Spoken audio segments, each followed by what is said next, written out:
Hello viewers, শুরু করতে যাচ্ছে আমাদের পাইথন প্রোগ্রামিং এর ১৬তম ক্লাস। গত ক্লাসে আমরা আলোচনা করেছিলাম অ্যাসাইনমেন্ট অপারেটর নিয়ে। আজকে আমরা আলোচনা করব টার্নারি অপারেটর নিয়ে। Ternary operator.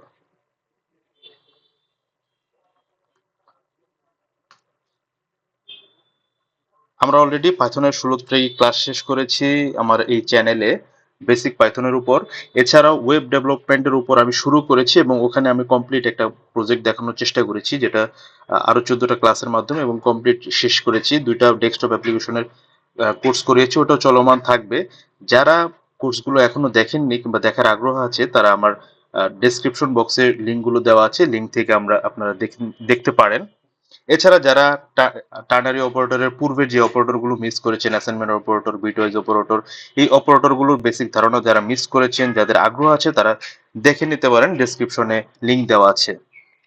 সো আজকে আমরা আলোচনা করব টার্নারি অপারেটর নিয়ে। টার্নারি অপারেটর আলোচনা করার আগে আমরা একটা জিনিস সবসময় মনে রাখবো, সেটা হচ্ছে কোন একটা অপারেটরের ক্ষেত্রে যখন আমরা একটা অপারেন্ড ইউজ করব, সেই ক্ষেত্রে সেই অপারেটর ইউজ করে যেই অপারেটরটা ইউজ করব, সেই ধরনের অপারেটরকে বলা হয় ইউনারি অপারেটর।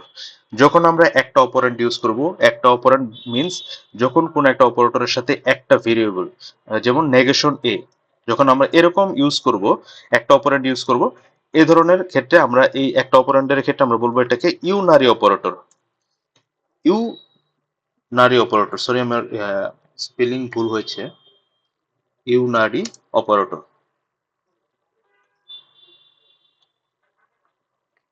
এবং যখন আমরা দুটো অপারেন্ড নিয়ে কাজ করব, তখন আমরা ওই উদাহরণ ওই সেই ক্ষেত্রে আমরা তাকে বলবো বাইনারি অপারেটর। যেমন এ প্লাস বি, এখানে দুটো অপারেন্ড এ এবং বি, এই দুটো নিয়ে কাজ করছি, সো এটাকে আমরা বলবো বাইনারি অপারেটর। এবং যখন আমরা তিনটা অপারেন্ড নিয়ে কাজ করব, ১, ২ এবং ৩, তিনটা এ বি সি, তখন এ ধরনের ক্ষেত্রে আমরা এদেরকে বলবো টার্নারি অপারেটর। যখন আমরা তিনটা অপারেন্ড নিয়ে কাজ করব, এই ধরনের অপারেশনকে আমরা বলবো টার্নারি অপারেটর। এই ধরনের অপারেটরকে আমরা বলবো টার্নারি অপারেটর। সো আমরা একে একে আসবো টার্নারি অপারেটরে। সো প্রথমে প্রাথমিক ধারণা দিই, যেমন আমাদের যে প্রিভিয়াস প্রোগ্রামিং ছিল পাইথন ছাড়া, যে আমরা প্রোগ্রামিং গুলো আমরা জানি, সি, জাভা, তো সেই ক্ষেত্রে টার্নারি অপারেটর বলতে আমরা বুঝেছিলাম যে প্রশ্নবোধক চিহ্ন দিয়ে এবং কলন এভাবে প্রকাশ করা হতো। আমরা যদি একটা উদাহরণ দেখি, উদাহরণটা এরকম যে এক্স সমান সমান, অন্যান্য প্রোগ্রামিং এর ক্ষেত্রে আমি বলছি, এক্স সমান সমান আমরা লিখতাম কন্ডিশন, জাভার ক্ষেত্রে কন্ডিশন, দেন আমরা একটা প্রশ্নবোধক চিহ্ন দিতাম, দেওয়ার পরে দেন আমাদের ফার্স্ট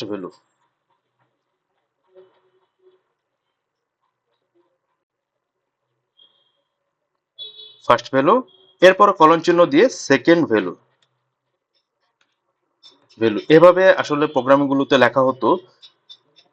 সো পাইথনে একটু অন্যভাবে টার্নারি অপারেটর ইউজ করা হয়। এই ধরনের একটা যখন আচ্ছা, পাইথনেরটা আমরা লিখি, পাইথনে টার্নারি অপারেটরটা ইউজ করা হয় ফার্স্ট ভ্যালু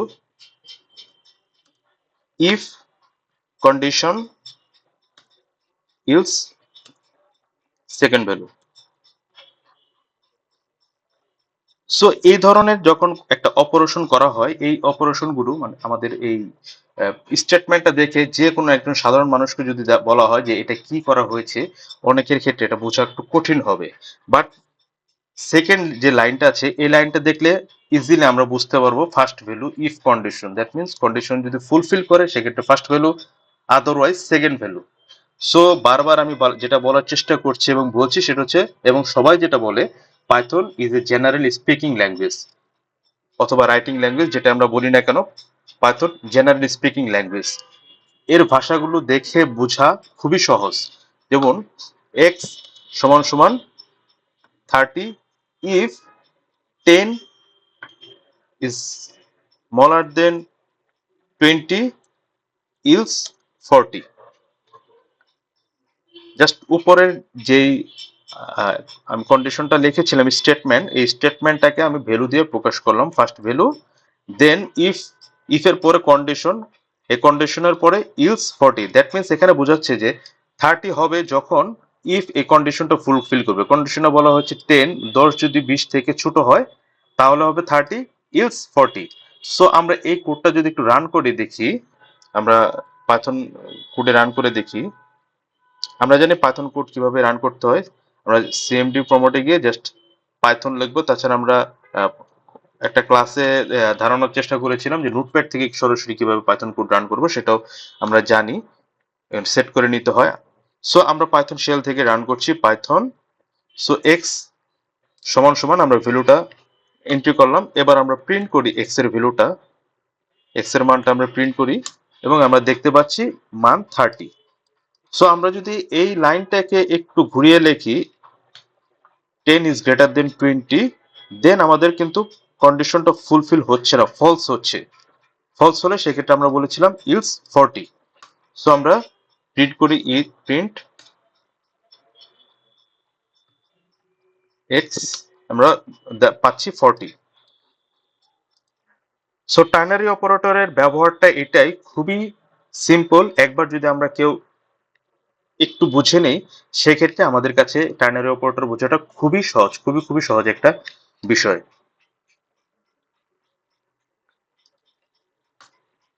সো টার্নারি অপারেটরের ক্ষেত্রে নেস্টেড এর যেই ফর্মুলাটা, নেস্টেড বলতে আমরা অনেকে জানি অনেকে জানি না। নেস্টেড বলছে হচ্ছে যে এই ধরনের কন্ডিশন, একটা কন্ডিশন, এই একটা কন্ডিশনের ভিতরে আরেকটা কন্ডিশন, সেই আরেকটা কন্ডিশনের ভিতরে আরেকটা কন্ডিশন, এরকম মাল্টিপল কন্ডিশন, কন্ডিশনের ভিতরে কন্ডিশন যখন আমরা অ্যাপ্লাই করব, সেই ধরনের কন্ডিশনকে আমরা বলতেছি নেস্টিং কন্ডিশন। তো টার্নারি অপারেটর নেস্টিং কন্ডিশনটাও সাপোর্ট করে। সো আমরা একটু দেখবো এটা নেস্টিং কিভাবে হয়। আমরা একটু উদাহরণ দেওয়ার চেষ্টা করি। ফার্স্ট ভ্যালু, ইফ, দেন প্রথম কন্ডিশন যেটা আছে কন্ডিশন 1, এটা যদি ফুলফিল করে দেন ইলস, ইলস এরপর আবার সেকেন্ড ভ্যালু, দেন ইফ আমার সেকেন্ড কন্ডিশন দিব, ইলস আমার থার্ড ভ্যালুটা।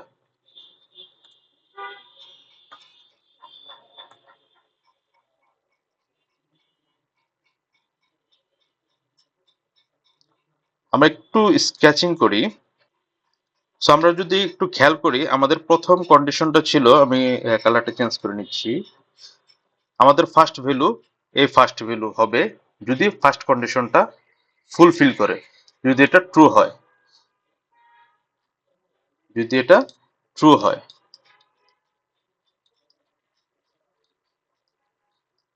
যদি এই কন্ডিশনটা ট্রু হয় দেন আমাদের ফার্স্ট ভ্যালু এক্সিকিউট হবে।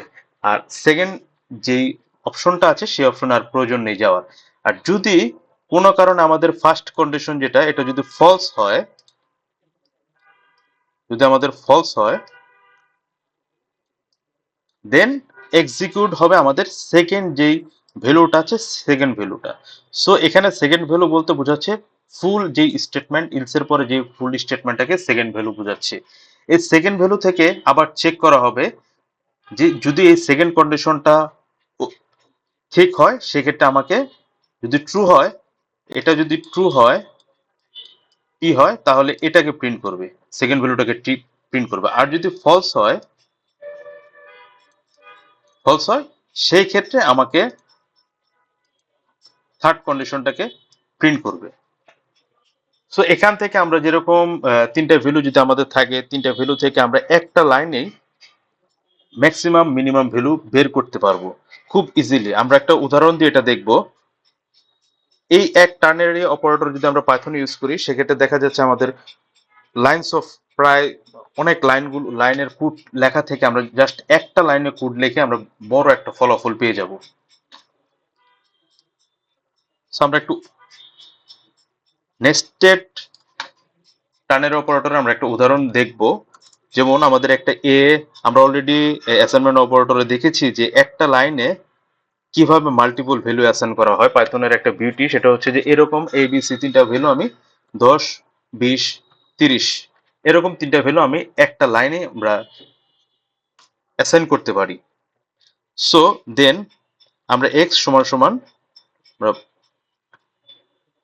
10, আমরা ম্যাক্সিমাম নাম্বারটা বের করব, গ্রেটার দেন নাম্বারটা বের করব।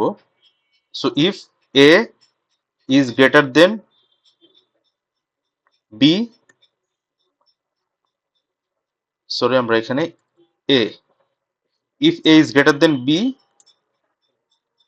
And A is greater than C, যদি এই কন্ডিশনটা ফুলফিল করে দেন আমাকে প্রিন্ট করবে এ, আর যদি ফুলফিল না করে সেক্ষেত্রে ইলস প্রিন্ট করবে বি। অ্যান্ড এরপর আমরা ইফ দিয়ে আমাদের সেকেন্ড কন্ডিশনটা দিব। সেকেন্ড কন্ডিশন কি, যে বি সির চেয়ে বড় কিনা। So b is greater than c else c. So এই কমান্ডটা যখন আমরা রান করে প্রিন্ট দিব, প্রিন্ট, সো আমরা এই উদাহরণটা দেওয়ার আগে আমি কমান্ডে দেখানোর আগে একটা বিষয় ক্লিয়ার করে নিই। আমি এখানে এন্ড ইউজ করেছি, এটা হচ্ছে শর্ট শর্ট ফর্ম, এন্ড এর শর্ট ফর্ম, এটা ইচ্ছাকৃতভাবে আমি লিখেছি এই কারণেই আমরা দুই ধরনের এন্ড এবং শর্ট এন্ড দেখতে পাবো। দুই ধরনের অপারেটর আমরা ইউজ করব। আমরা অলরেডি আলোচনা করেছি আমাদের অপারেটর ক্লাসে, বিটওয়াইজ অপারেটরের এন্ড এর ব্যবহার দেখেছি। তো দুই ধরনের এন্ড আমরা ইউজ করব আছে পাইথনে, এবং কোন ক্ষেত্রে কোন এন্ড ইউজ করব এটা খুবই গুরুত্বপূর্ণ।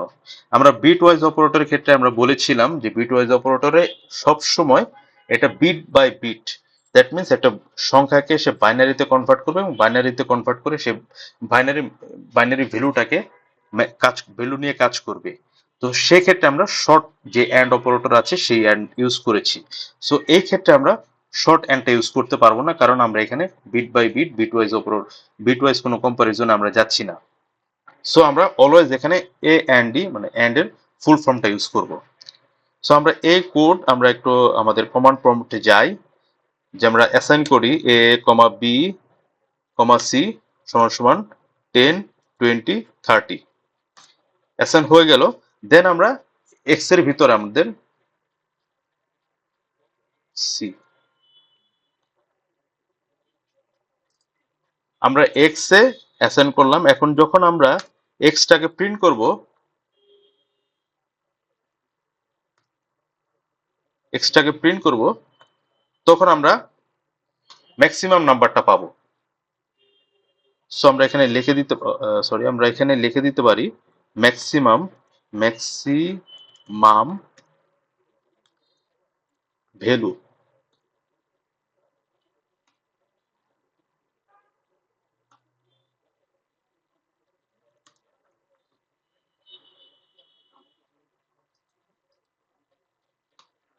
ম্যাক্সিমাম ভ্যালু 30 আমাদের প্রদর্শন করেছে। একইভাবে আমরা যখন মিনিমাম বের করতে চাবো সেক্ষেত্রে আমাদের সিম্পলি জাস্ট এ ইজ উল্টা করতে হবে। সো যখন আমরা ছোট মানে স্মলার সংখ্যাটা বের করতে যাব, জাস্ট উল্টাটা, A is smaller B and A is smaller C, else B if A B is smaller C otherwise C. Just এই কমান্ডটা যখন আমরা ইউজ করব আমরা ইজিলি ছোট সংখ্যাটা আমরা বের করতে পারবো। সো আমরা এটা কপি করি, যেহেতু আমাদের এখানে এ বি এবং সি এর মান অলরেডি আমরা অ্যাসাইন করে রেখেছি ভ্যালুগুলো, নতুন করে আর এটা অ্যাসাইন করার প্রয়োজন নেই। আমরা জাস্ট আমাদের সরি এক্স এর ভ্যালুটা আমরা এখান থেকে কন্ডিশনটা আমরা অ্যাপ্লাই করব। এক্স এর ভ্যালুটা পাওয়ার জন্য আমরা কন্ডিশন নিউ কন্ডিশনটা দিলাম, দেওয়ার পরে এখন প্রিন্ট, প্রিন্ট আমরা যখন এক্স করব তখন আমাদের মিনিমাম নাম্বার আমরা পেয়ে যাব। সো আমরা আগেরটার মতো লিখতে পারি minimum value, minimum value. So আমরা মিনিমাম ভ্যালু 10 পেয়ে যাব। তো এভাবে আসলে নেস্টেড টার্নারি অপারেটরের যে nested condition, nesting condition use করা হয় এভাবেই। এটা খুবই simple, just typing English language or generally speak English language আমরা বলতে পারি। সো আপনাদের আমি আজকে টার্নারি অপারেটরের আরেকটা লাস্ট উদাহরণ দিয়ে শেষ করব। টার্নারি অপারেটর আর এখানে শেষ করব একটা উদাহরণ দিয়ে, যেটা আমাদের আসলে এরকম একটা উদাহরণ যদি আমরা আমাদের অন্যান্য প্রোগ্রামিং ল্যাঙ্গুয়েজে করতে যাই সেক্ষেত্রে আমাদের অনেক সময় লাগবে এবং অনেক বড় একটা কোড হবে। সেটা আমি খুব সিম্পলি দেখাচ্ছি। কোডটা হবে আমরা আমাদের যে গ্রেডিং সিস্টেম আছে বর্তমান বাংলাদেশের 80 থেকে 100 পর্যন্ত এ প্লাস, 70 থেকে 79 এ, এই কন্ডিশনটা আমরা টার্নারি অপারেটরের মাধ্যমে নেস্টেড টার্নারি অপারেটরের মাধ্যমে খুব সহজে করতে পারবো, জাস্ট এক লাইন কোডের মাধ্যমে। এটা আমরা দেখব। জাস্ট আমরা প্রিন্ট করব, প্রিন্ট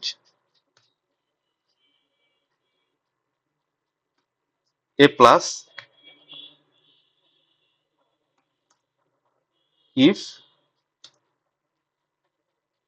আমার যে মার্কিং নাম্বার আছে a is greater than or equal 80 and a is smaller, so that is no problem, 80 else then আমাদের সেকেন্ড যেই ভ্যালুটা আছে a, if আমাদের second condition a is greater than or equal 70 and a is smaller 80 else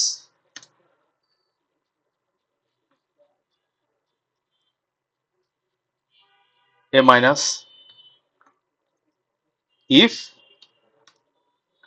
a is greater than or equal 60 and a is smaller 70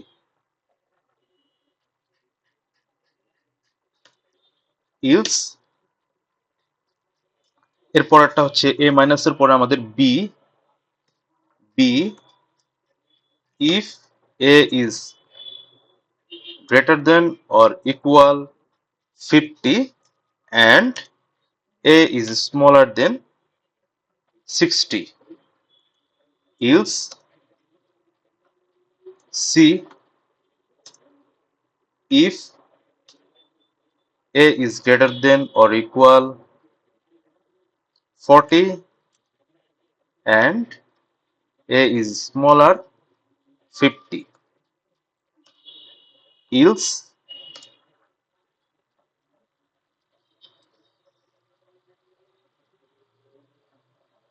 এরপর আছে আমাদের C এর পরে D মার্কিংটা if a is greater than or equal 33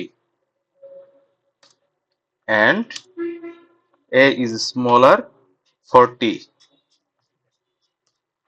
else আমাদের last condition যদি এর বাইরের শূন্য থেকে 32 হয় সেক্ষেত্রে ফেল হবে। জাস্ট আমি একটা লাইনের একটা কোড লিখেছি এবং আমি যে কোডগুলো লিখেছি এটা আপনারা আমার সাথে এই আমার যেটা কোডটা ফলো করছেন ইজিলি বুঝতে পারবেন যে ফার্স্ট স্টেপটা যখন হবে ইফ যদি প্রথম কন্ডিশনটা ঠিক হয়, যদি না হয় সেক্ষেত্রে আমাদের চলে যাবে সেকেন্ড কন্ডিশন যখন যাবে সেখান থেকে আবার শুরু করবে ফার্স্টের ভ্যালুটা, ইফ যদি কন্ডিশন মিলে দেন এটা প্রিন্ট করবে, না হলে চলে যাবে আমাদের ইলস এর এই পোর্শনটায়, এভাবে যেতে যেতে একদম শেষ পর্যন্ত এফ পর্যন্ত যাবে। সো এটাকে যখন আমরা আমরা এটা কপি করি, কপি করে আমাদের শেলে যাই, শেলে গিয়ে আমরা একটা এ সমান সমান ধরি, আমাদের স্টুডেন্টের মার্ক হচ্ছে 69। সো এ সমান সমান 69 দেওয়ার পরে প্রিন্ট করব, আমরা যখন আমাদের ভ্যালুটা দিয়ে ইন্টারপ্রেস করব আমরা দেখতে পাচ্ছি 69, দ্যাট মিনস 69 হচ্ছে এ মাইনাস এবং আমাদের যে চারটা আছে সে চারটা বলছে 69 এ মাইনাস। সো আমরা ইজিলি এভাবে আমরা আমাদের গ্রেডিং সিস্টেমের যে একটা লাইনে আমরা গ্রেডিং সিস্টেম কোনো একটা যদি আমরা সফটওয়্যার ডেভেলপ করি কোনো একটা স্কুলের জন্য, এক লাইনে আমাদের গ্রেডিং সিস্টেম পুরোটা কমপ্লিট হয়ে যাবে। এছাড়াও আমি আরেকটু দেখাই, সেটা হচ্ছে এই পুরো কমান্ডটা আমি কপি করে রেখেছি, কপি করে নেই আমরা একটা ফাইলে আমরা কপি করে এটা সেভ করছি আমরা পিওয়াই এক্সটেনশনে, কারণ আমাদের পাইথন প্রোগ্রামিং গুলি রান হয় হচ্ছে পিওয়াই এক্সটেনশনে। Every Python file grading system grading dot PY, every Python file dot PY এক্সটেনশনে রান করবে। সো যখন পিওয়াই ফাইল হয়ে গেল অটোমেটিক আমার কিন্তু এই কন্ডিশন গুলো মার্ক হয়েছে। পাইথনের একটি আমরা যখন জাভা প্রোগ্রামিং করেছি কিংবা সি প্রোগ্রামিং করেছি তখন সি প্রোগ্রামিং এ যেরকম প্রিন্টএফ স্ক্যানএফ ইউজ করেছি, তারপরে হচ্ছে আমরা জাভাতে যেমন ইনপুট বাফার ইনপুট বিভিন্ন ধরনের এরকম ইনপুট স্টেটমেন্ট ইনপুট করার জন্য কিবোর্ড থেকে ইনপুট করার জন্য বিভিন্ন ধরনের এরকম যখন কমান্ড ইউজ করেছি, পাইথনে এত কিছু ইউজ করতে হয় না। পাইথনে শুধুমাত্র এ সমান সমান ইনপুট, এই একটা লাইন লিখলেই কিবোর্ড থেকে সে ইনপুট নেয়। আমরা ইনপুটের একটা ক্লাস করব, জাস্ট আমাদের আর দুই থেকে তিনটা ক্লাসের পরে আমরা ইনপুটের কিভাবে কিবোর্ড থেকে কত ধরনের এভাবে ইনপুট করতে হয় সবগুলো দেখবো। আপাতত আমরা এটা দেখছি এ সমান সমান ইনপুট। ইনপুট নেওয়ার পর আমরা এখানে দেব স্টুডেন্ট মার্ক। স্টুডেন্ট মার্ক আমরা একটা ইনপুট করব কিবোর্ড থেকে। এখানে একটা জিনিস ইম্পর্টেন্ট, সেটা হচ্ছে যখন আমরা কিবোর্ড থেকে ইনপুট করব তখন অলওয়েজ পাইথন এটাকে স্ট্রিং আকারে ইনপুট করে। সো এই স্ট্রিংটাকে আমাকে, যেহেতু আমরা এখানে কন্ডিশন অ্যাপ্লাই করছি স্ট্রিং এর উপরে, সুতরাং আমাদেরকে এটাকে স্ট্রিং এ কনভার্ট করতে, ইন্টিজারে, সরি আমরা ইন্টিজারে যেহেতু আমরা কম্পেয়ার করছি, সুতরাং আমাদেরকে এটা ইন্টিজারে কনভার্ট করে নিতে হবে। সো আমি এটা ইন্টিজারে কনভার্ট করলাম, কনভার্ট করে আমি যখন প্রিন্ট করব, সো এটা সেভ করলাম। সেভ করে এখন আমাদের কোড কোডটা রান করে, আমাদের কোড রান করার জন্য খুবই ইজি। জাস্ট ওই আমাদের ফোল্ডারটা যেতে হবে, আমরা যে ফোল্ডারে ছিলাম ডেস্কটপে, আমার পাইথন ক্লাসের প্রোগ্রামে। সো এই লেভেল থেকে আমাদের কমান্ড প্রম্পটটা ওপেন করতে হবে, সিএমডি লিখে আমি ওপেন করলাম। অথবা আমরা সরাসরি কিবোর্ড থেকে আমরা এই ডিরেক্টরিতে আমরা চলে যেতে পারবো। এই ডিরেক্টরিতে গিয়ে পাইথন স্পেস গ্রেডিং আমরা যখন এন্টার করব তখন আমাদেরকে বলবে স্টুডেন্ট মার্ক এন্ট্রি করতে। আমি এটা দিয়েছি 55। সো 55 দিয়ে যখন এন্টার দিব তখন এটা হবে বি। সো আমরা যদি আরো সুন্দরভাবে দেখতে চাই, জাস্ট এখানে আমরা লিখে দিব গ্রেড ইজ। জাস্ট এই লেখাটা আমরা লিখে দিলে, সরি,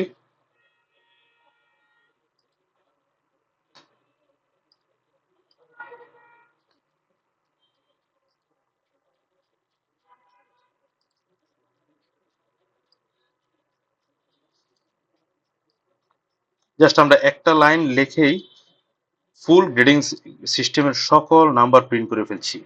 সো এত সহজভাবে লেখা আর অন্য কোনো প্রোগ্রামিং ল্যাঙ্গুয়েজে নেই। যে সো আমরা গ্রেড বসিয়ে দিয়েছি। সো আমরা এখন যদি আবারও রান করি, আমরা নাম্বার দিচ্ছি 32। সো আমাকে দেখাচ্ছে গ্রেড ইজ ফেল এফ। আমরা নাম্বার দিচ্ছি 81। সো এভাবে এ প্লাস, এভাবে আমাদের গ্রেডিং সিস্টেমগুলো কাজ করছে। সো আজকে এই পর্যন্তই। আমরা পরের ক্লাসে স্পেশাল অপারেটর নিয়ে আলোচনা করব। কারো যদি কোনো মতামত থাকে অথবা কোনো সাজেশন থাকে অবশ্যই কমেন্টসে জানাবেন। সবাইকে ধন্যবাদ জানাচ্ছি।